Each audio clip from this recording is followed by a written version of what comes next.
Assalamualaikum warahmatullahi wabarakatuh.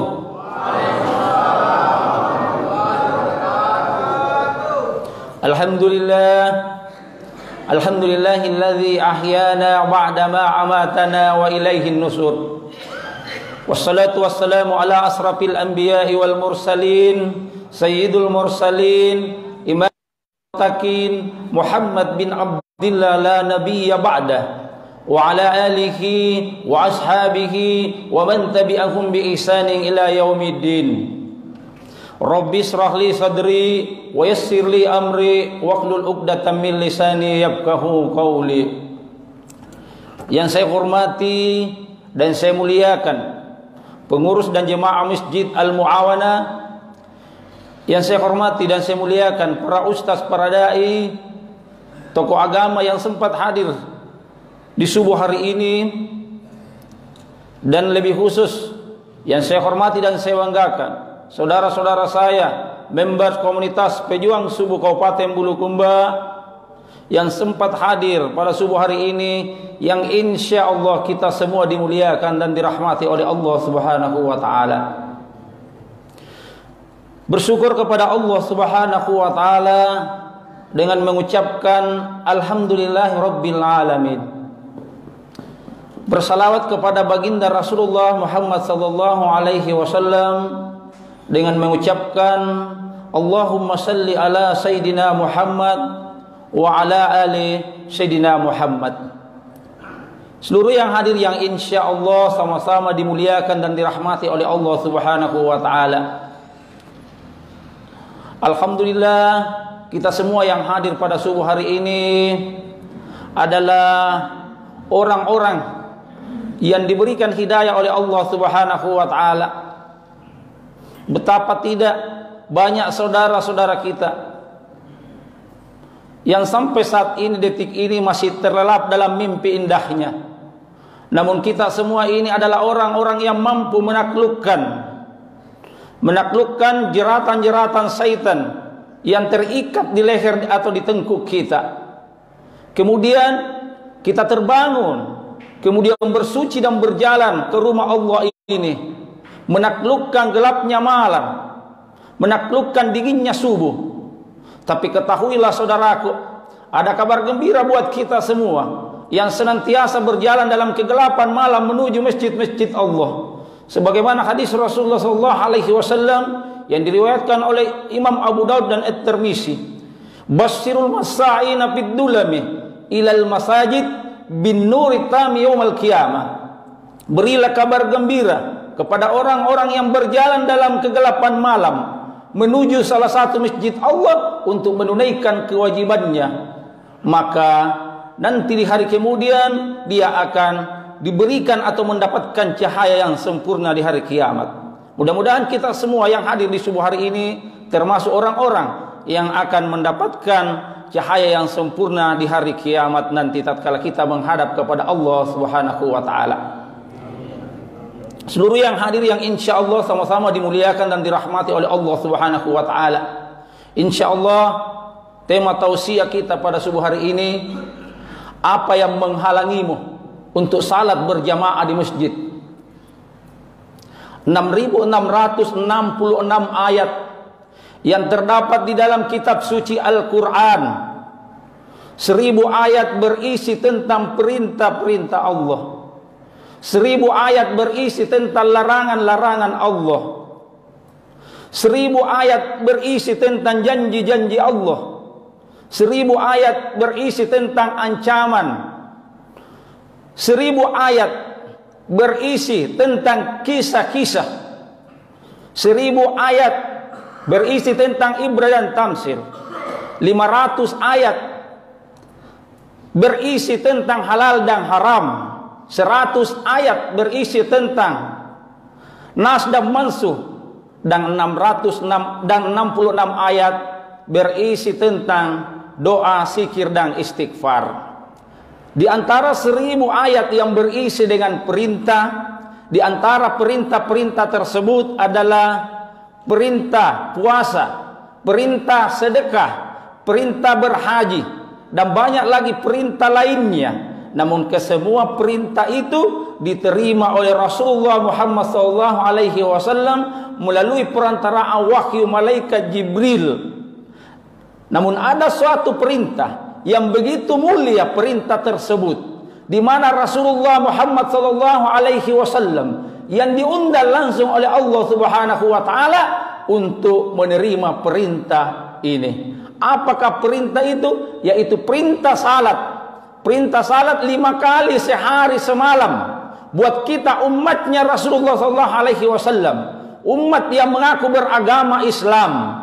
5 kali sehari semalam. Kata Allah Subhanahu wa taala di dalam surah Al-Isra 78. Bismillahirrahmanirrahim.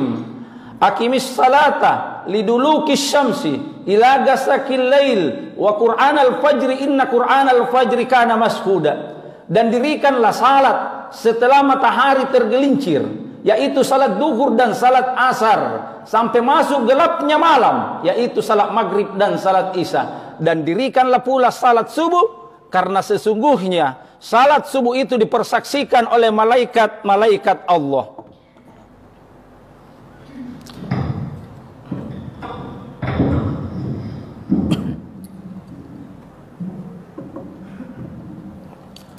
Seluruh yang hadir yang insya Allah sama-sama dimuliakan dan dirahmati oleh Allah Subhanahu wa taala.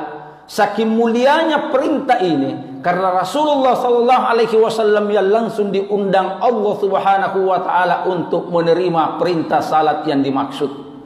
5 kali sehari semalam, yaitu duhur, asar, maghrib, isya dan subuh. Saking mulianya perintah salat itu sampai Rasulullah SAW bersabda dalam suatu hadis yang diriwayatkan oleh Imam Bukhari dari Abu Hurairah radhiyallahu taala anhu, Rasulullah SAW bersabda, sesungguhnya amalan yang paling pertama nanti dihisab di hari kemudian adalah salat. Jika salatnya baik, maka baiklah semua amalannya dan dia termasuk orang yang beruntung. Jika salatnya buruk, maka buruklah semua amalannya dan dia termasuk orang yang rugi. Seluruh yang hadir yang insya Allah sama-sama dimuliakan dan dirahmati oleh Allah Subhanahu wa taala. Sekarang di tengah-tengah kita semua, dari jarak dari rumah-rumah kita ada masjid, tempat di mana kita mulia untuk melaksanakan salat.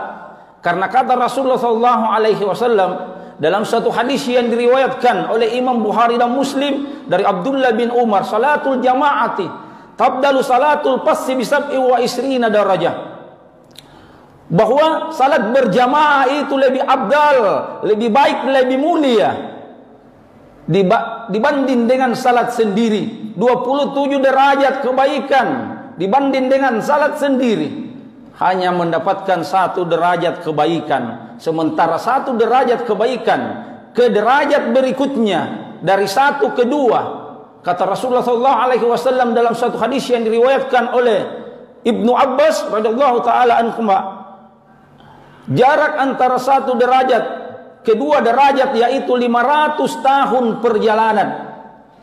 Dari 2 derajat ke 3 derajat 500 tahun perjalanan. Maka jika dikalikan 500 tahun perjalanan dikali 27, maka 13.500 tahun tatkala kita salat di masjid dibandingkan dengan salat sendiri kita di rumah. Mengapa kita masih memilih salat di rumah sementara telah dijanjikan keutamaan tatkala kita salat di masjid, salat di rumah-rumah Allah? Dan luar biasanya salat di masjid itu, kata Rasulullah SAW dalam suatu hadis yang diriwayatkan oleh Imam Muslim, barang siapa yang bersuci di rumahnya kemudian berjalan menuju masjid-masjid Allah untuk menunaikan kewajibannya, maka setiap langkahnya akan mengangkat derajatnya dan 1 langkahnya lagi akan menghapus dosa-dosanya. Berapa langkah dari rumah kita menuju masjid ini, berapa yang dijanjikan kebaikan buat kita, tapi mengapa mesti kita terkadang masih memilih salat di rumah padahal luar biasa keutamaannya salat berjamaah di masjid. Bahkan tatkala kita meninggalkan rumah kita, melangkah keluar meninggalkan rumah kita, maka setiap material yang kita lewati dari rumah kita menuju masjid Allah untuk menunaikan salah satu kewajiban kita, maka semua material yang kita lewati itu akan menjadi saksi nanti di hari kemudian, akan menjadi saksi di hadapan Allah Subhanahu wa taala bagi orang-orang yang senantiasa dilihat melintas di tempat tersebut. Kira-kira apalagi yang membuat kita berat, apalagi yang menghalangi kita untuk salat berjamaah di masjid? Dari rumah kita menuju masjid, semua jalannya sudah beraspal. Tidak ada lagi jalan yang berlubang. Difasilitasi kita, diberikan oleh Allah rezeki kepada kita. Diberikan kendaraan kalau rumah kita agak jauh dari masjid. Diberikan kita fasilitas motor. Kalaupun misalnya karena hujan, ada diberikan kita alat atau sarana, ada payung, yang ada mobilnya, bisa digunakan mobilnya untuk datang ke masjid. Tatkala kita tiba di masjid, kita masuk di masjid, baru kita masuk di masjid, luar biasa karpetnya masjid, suara sound systemnya luar biasa, suara sound systemnya masjid, suara imamnya luar biasa. Tatkala ini semua belum mampu menggugah hati-hati kita untuk salat berjamaah di masjid, kira-kira kita menunggu apa lagi?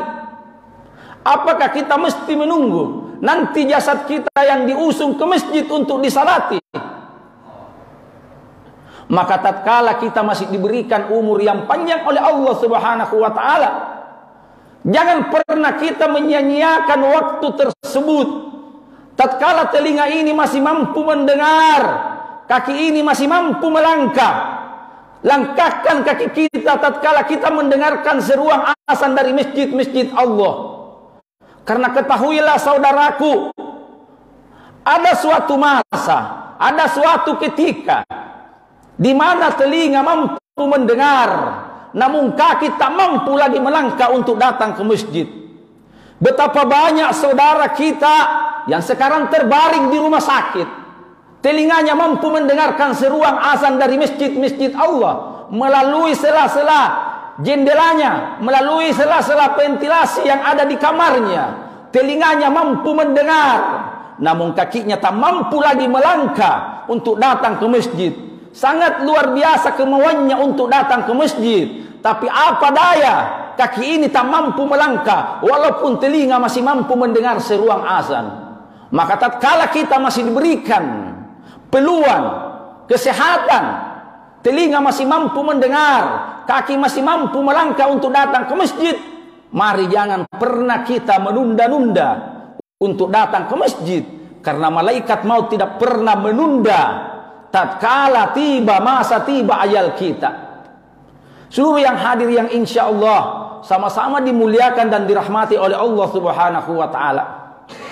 Dan luar biasanya kalau kita salat di masjid, kata Rasulullah sallallahu alaihi wasallam dalam suatu hadis, al-masjidu baitu kulli taqiyyin wa taqabbalallahu liman kana al-masjidu baitahu birruhi warahmah wal jawasi ala sirati ala ridwanillahi ilal jannah. Kata Rasulullah sallallahu alaihi wasallam, masjid adalah rumah orang yang bertakwa. Barang siapa yang menjadikan masjid sebagai rumahnya, dalam artian 5 waktunya dilaksanakan di masjid, maka Allah Subhanahu wa taala akan memberikan 3 jaminan kepada orang tersebut. Kata Rasulullah, jaminan yang pertama, Allah akan memberikan ketenangan. Tenang dalam hidupnya, tenang dalam usahanya, tenang dalam keluarganya.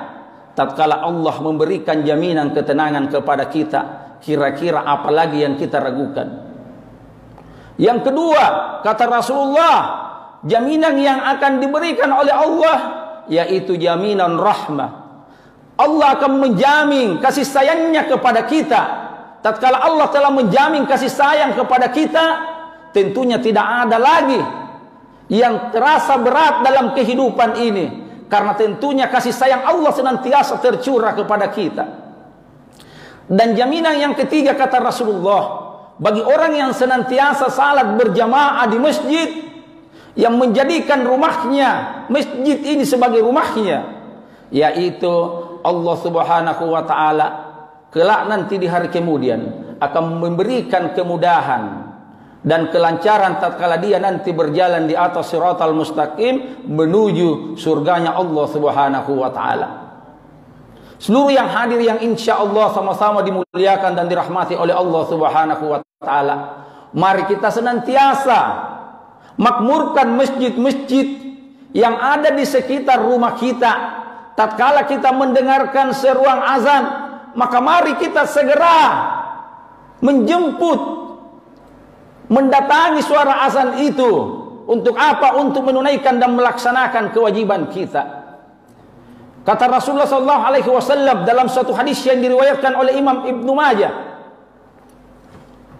"Man sami'an nada'ah falam ya'ti fala salata lahu illa min usur." Barang siapa yang mendengarkan seruan azan kemudian dia tidak segera mendatanginya untuk melaksanakan menunaikan kewajibannya, fala salata lahu illa min usur. Tidak ada salat baginya kecuali ada usurnya, ada halangannya.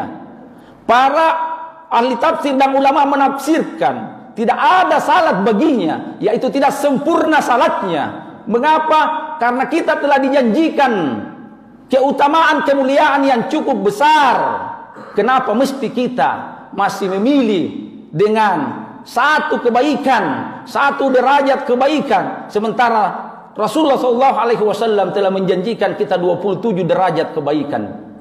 Dan barang siapa yang senantiasa memakmurkan masjid-masjid yang ada di sekitar tempat tinggalnya, maka tentunya kampung itu juga makmur. Karena kata Allah Subhanahu wa taala, "Walau anna ahlal qura amanu wattaqau la fatahna alaihim barakatim minas sama'i wal ar." Jika sekiranya penduduk negeri ini, jika sekiranya penduduk kelurahan terang-terang ini beriman dan bertakwa kepada Allah Subhanahu wa taala, maka Allah Subhanahu wa taala akan menurunkan keberkahan dari langit dan bumi. Mari kita senantiasa makmurkan masjid-masjid Allah ini, karena ketahuilah masjid Allah ini adalah nanti di hari kemudian dia berdiri di barisan terdepan menjadi saksi di hadapan Allah bagi orang yang senantiasa melaksanakan salat di masjid tersebut. Mari tatkala kita masih diberikan umur yang panjang, masih diberikan kekuatan kesehatan, mari senantiasa kita salat berjamaah di masjid. Apa yang membuat kita berat salat berjamaah di masjid? Betapa banyak saudara-saudara kita mampu berjalan, mampu menempuh jarak yang cukup jauh, mampu berjalan ke tempat menempuh jarak ke tempat rekreasi, mampu tiba di Tanjung Bira, mampu sampai ke Malino untuk rekreasi, tapi masjid yang ada di dekat rumahnya tidak mampu dia tempuh walaupun jarak dari rumahnya hanya puluhan meter atau ratusan meter. Coba introspeksi diri kita. Apa kira-kira yang membuat kita malas untuk salat berjamaah di masjid? Bahkan di dalam suatu hadis diriwayatkan, suatu ketika datang seorang yang buta menghadap kepada Rasulullah SAW, meminta dispensasi, meminta keringanan kepada Rasulullah karena dia seorang buta. Apa kata orang buta tersebut? "Ya Rasulullah, saya ini seorang yang buta. Saya ini tidak punya penuntun yang setiap saat, setiap waktu menuntun saya untuk pergi salat berjamaah di masjid. Apakah saya boleh salat di rumah?" Awalnya Rasulullah SAW menyetujui.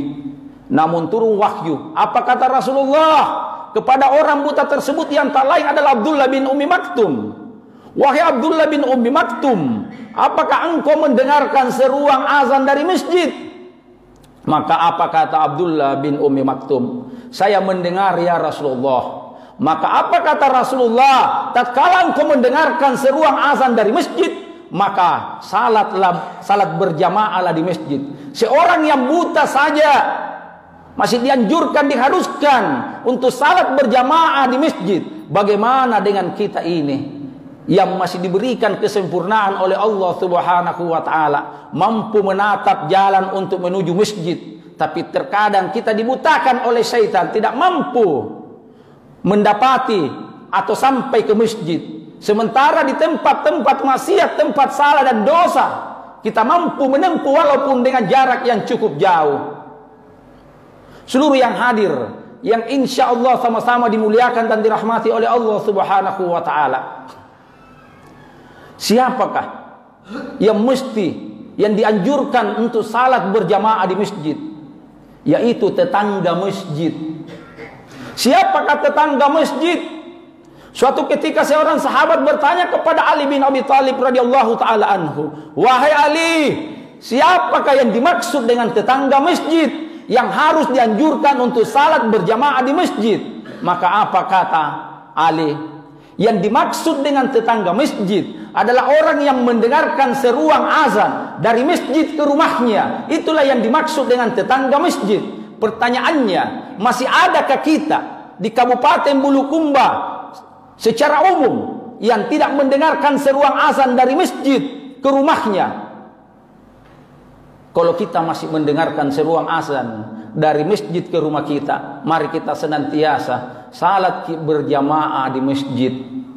Luar biasa keutamaan yang telah dijanjikan oleh Allah Subhanahu wa taala maupun melalui rasulnya Muhammad sallallahu alaihi wasallam tentang salat berjamaah di masjid. Mari kita salat berjamaah di masjid karena Allah Subhanahu wa taala pun berfirman di dalam surah Al-Baqarah ayat 43. Aqimus salata wa atus zakah warka'u ma'ar raki'in. Dirikanlah salat, tunaikan zakat, dan rukuklah bersama dengan orang-orang yang ruku. Ruku bersama dengan orang-orang yang ruku artinya salat berjamaah di masjid. Karena kalau salat sendiri di rumah tidak ruku bersama. Kalau salat sendiri di rumah kita tidak ruku bersama dengan orang-orang yang ruku. Namun tatkala di masjid tentunya kita melaksanakan salat berjamaah, maka ruku bersama dengan orang-orang yang ruku. Jangan mau dikatakan orang yang kafir. Banyak orang tersinggung kalau dikatakan kafir. Padahal apa kata Rasulullah SAW dalam satu hadis? Perjanjian antara kami dengan orang kafir adalah salat.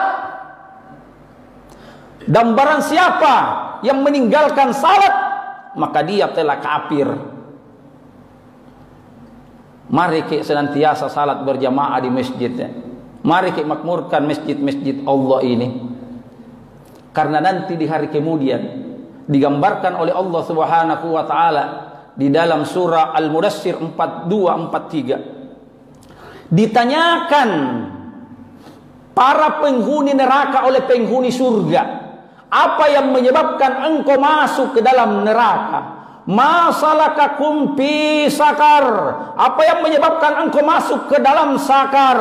Apa yang menyebabkan engkau masuk ke dalam neraka? Maka menjawab para penghuni neraka, qalu lam naku minal musallin. Kami dulu waktu hidup di dunia tidak termasuk orang-orang yang mengerjakan salat.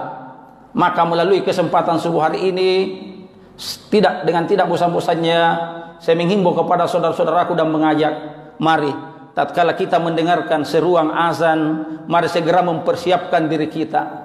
Tatkala telinga ini masih mampu mendengar dan kaki masih mampu melangkah, jangan kita pernah tunda-tunda. Karena kapan kita tunda-tunda, godaan syaitan itu senantiasa ingin menjerumuskan kita ke jalan yang sesat. Maka bersegeralah tatkala kita mendengarkan seruang azan. Saya rasa inilah yang sempat saya sampaikan pada tausiah subuh hari ini. Kalau ada benarnya itu datangnya dari Allah Subhanahu wa taala, dan kalau ada salahnya itu murida mutlak dari saya, dan saya mohon maaf. Cukup sekian dan demikian, wallahu muwaffiq ila aqwamit thariq. Assalamualaikum warahmatullahi wabarakatuh.